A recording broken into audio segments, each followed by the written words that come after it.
अलवर के जिले के प्रभारी रोशन सैनी जी, शैलेश कौशिक जी, यहाँ की नगर पालिका के चेयरमैन शेर सिंह मीणा जी, संजय गीतगढ़िया जी, लोकसभा से श्री भगवान दास जी, भरतपुर के जिले के महामंत्री गोविंद चौधरी, राकेश भोजदार जी, हरिओम कटारा जी, नरेश गुप्ता जी और कटुमार विधानसभा के गांव-गांव ढाड़ी से आए मेरे पूजाइयों, बुजुर्गों, नौजवान दोस्तों, माता और बहनों, सबसे पहले तो मैं आपका वंदन करता हूं, आपका अभिनंदन करता हूं और आप सभी को नमन करता हूं। मुझे पता है कि ये कटुमार विधानसभा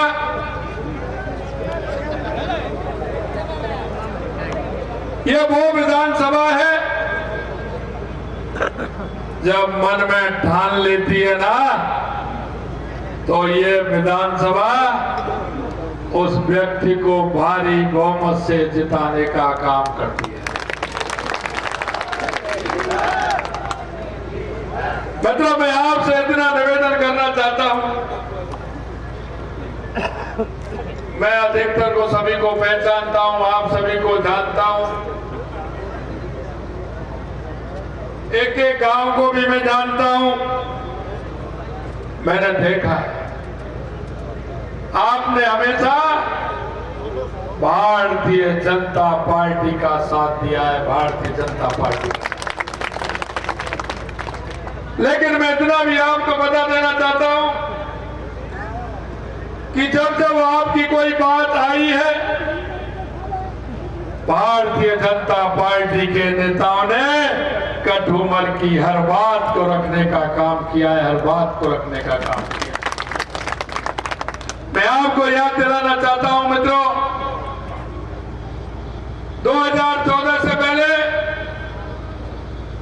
इस देश की स्थिति क्या थी? 2014 से पहले भ्रष्टाचार की लेकर के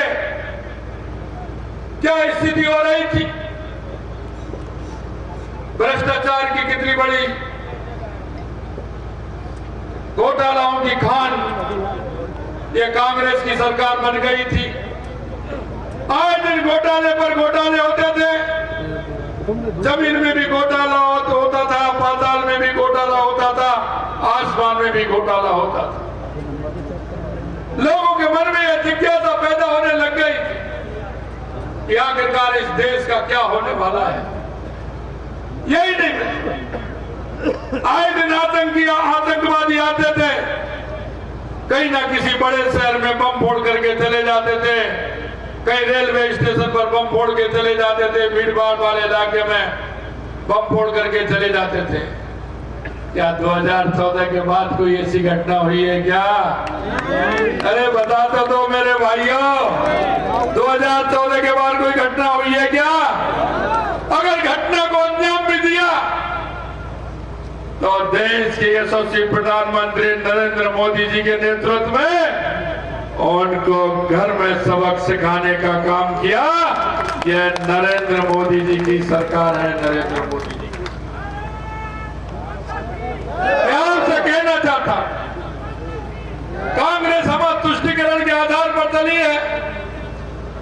इन्होंने हमेशा जातिवाद के नाम पर काम किया है, तुष्टिकरण के आधार पर काम किया है, भ्रष्टाचार के आधार पर काम किया है। इस देश में भ्रष्टाचार को जन्म देने वाली है तो ये कांग्रेस है, ये कांग्रेस। आपने देखा होगा कांग्रेस को की स्थिति जो हो रही है, अरे इन्होंने तो रामलला को भी काल्पनिक बता दिया था, अयोध्या को भी काल्पनिक बता दिया था, राम मंदिर के निमंत्रण को भी ठुकरा दिया। ये राम की शक्ति को नहीं जानते। और मैं आपसे कहना चाहता हूं कि राम की शक्ति को नहीं जानते तो कांग्रेस में से भी राम निकल गए। हम आप देखते हैं, हम तो किसान आदमी हैं, गांव में जब कोई कुआर के महीने में जब जोत चलती थी तो कोई बैल पौधा हो जाता था। गांव में जब वो होता था तो क्या कहते थे कि इसका तो राम निकल गया, कहते थे कि नहीं कहते थे? कोई कमजोर व्यक्ति होता है तो उससे भी कहते हैं अरे क्या हो गया तेरा तो राम निकल गया। कांग्रेस का राम निकल गया। आप देख रहे हैं, कोई कहता है कि मैं तो चुनाव ही नहीं लड़ना चाहता था, कोई कहता है कि मेरे को तो जबरदस्ती लड़ा दिया, कोई कहता है कि मैं तो लड़ना ही नहीं चाहता। आपने देखा होगा 2-2, 3-3, 4-4 टिकट वापस हो गए और एक जगह कांग्रेस ने फॉर्म भर दिया। केंद्र की कांग्रेस कह रही है कि आप वापस लीजिए, वो कह रहा है मैं तो वापस नहीं लेता हूं। अब देखिए क्या स्थिति हो रही है, उसने वापस नहीं लिया। कांग्रेस अपने हाथ का ही विरोध कर रही है कि उसको वोट नहीं देना है। अब देखिए उस कांग्रेस का क्या होगा जो अपने आप में ही मने कर रही है बांसवाड़े के अंदर कि हाथ वाले को मत देना। ये स्थिति इसलिए क्योंकि राम हमारे रोम रोम में बसते हैं। सुबह जब हम जगते हैं तो हमारे बुजुर्गों को, हमारे सम्मानियों को, हमारे से बड़े को सबसे पहले हम राम राम करते हैं। जिस राम को अस्तित्व मिटाने वाले ये लोग हैं, राम को कॉस्मेटिक बताने वाले जो लोग हैं, राम निकल गया इनसे। मैं आपसे निवेदन करना चाहता हूं, देश के यशस्वी प्रधानमंत्री नरेंद्र मोदी जी ने देश की राष्ट्रीय संस्कृति को मजबूत करने का काम किया है, हमारे सांस्कृतिक मूल्यों को बढ़ाने का काम किया है। मैं आपसे कहना चाहता हूं मित्रों, 500 सालों से हमारे रामलला टेंट के अंदर रह रहे थे। 500 सालों की वो गुलामी, 500 सालों का वो इतिहास चंद सेकंडों में समेटने वाले देश के यशस्वी प्रधानमंत्री नरेंद्र मोदी जी हैं। क्योंकि कहा था हमारे घोषणा पत्र में था कि जब पूर्ण बहुमत की सरकार आएगी तो राम मंदिर का निर्माण करेंगे। कांग्रेस ही कहते थे ये जुमला है, हम कहते थे हमारे लोग रामलला आएंगे, मंदिर वहीं बनाएंगे। कांग्रेस वाले कहते थे तारीख नहीं बताएंगे।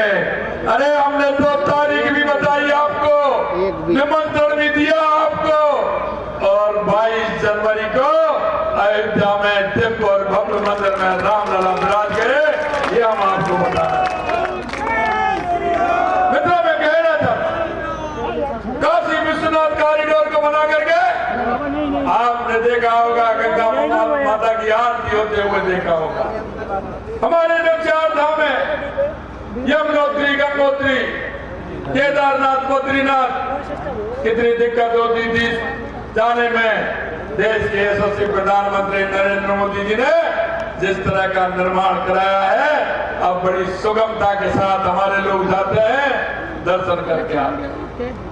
यही नहीं, मैं आपसे कहना चाहता हूं 2014 के बाद आपने देश में परिवर्तन देखा है या नहीं देखा, मैं आपसे पूछना चाहता हूं। 2014 के बाद देश में परिवर्तन हुआ है, आपने देखा है कितना बड़ा परिवर्तन हुआ है। ये गरीब के नाम पर वोट मांगने वाले